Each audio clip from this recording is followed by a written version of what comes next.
the one thing that got me was like the Columbine. Like they started that episode out with the guy who wrote a book about Columbine, and he's like that 99% of the population thinks Columbine was two young kids who hated everybody, that weren't popular, that were part of the trench coat mafia, like all this stuff. And I'm like, that's exactly who did these things.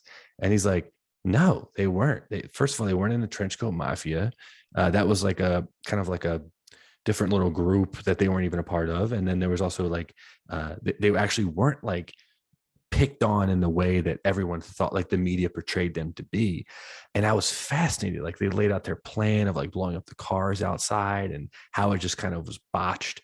And I know you told me was it, I don't know, off camera when we started, but you actually know one of the killer's moms, and how they did that in the show was basically, I think it was Eric Harris was kind of the one that really wanted to shoot up the school, and the other kid like kind of just wanted to kill himself. And Eric Harris kind of convinced him, hey, you can kill yourself and do this as well.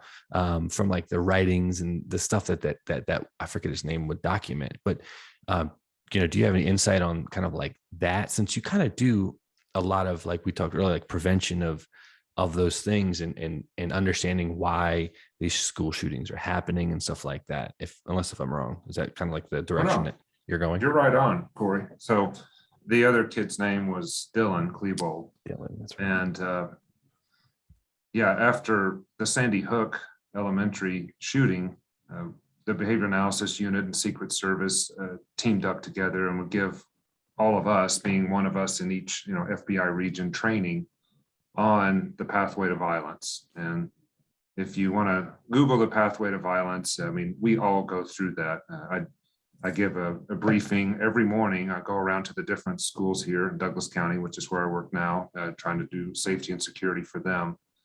But saying that for 25 years, when I commuted to the FBI office, if I would be driving and someone would start flashing their lights at me or giving me, hand signals you don't like to see when you're driving and honking at you, that's called a grievance. And then I have an idea. I move from the grievance to an idea of what I want to do to that person. And sometimes it's not healthy. Like, I'm in law enforcement, I still had unhealthy ideas of what should happen to someone who's all on my bumper.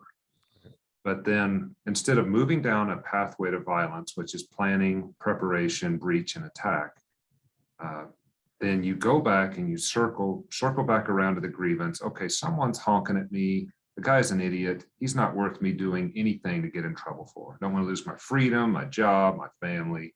And we just let the guy go. So we all have that. And to say someone like Henthorne or Kimball or O'Leary or whatever else, they're the only ones that go down a pathway to violence is craziness. And we talking about Klebold and Harris. For their pathway to violence, it was a long time. And for some time, for these mass attacks, these kids, adults, whatever, they get that grievance, they have that idea, and they go to planning, and they will leak out to their friends, especially kids, when you're up to 18. So your parents don't see it, and just like, Kimball's wife didn't see it. Harold's wife, Tony, she's a doctor. She didn't see what he was planning. They don't disclose that stuff to people close to them, but they do leak out to their friends.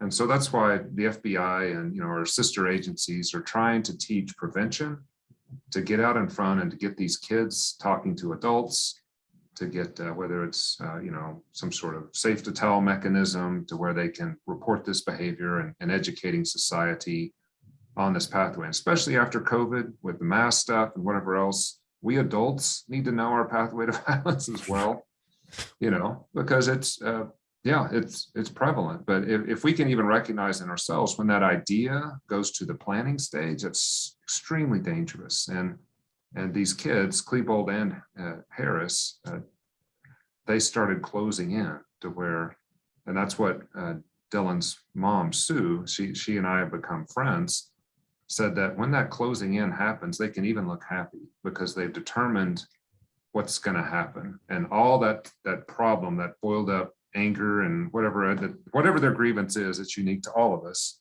They've figured out how to deal with it. But it's in that idea phase when we're all saying, what do I do with this sort of thing that's really ticking me off right now?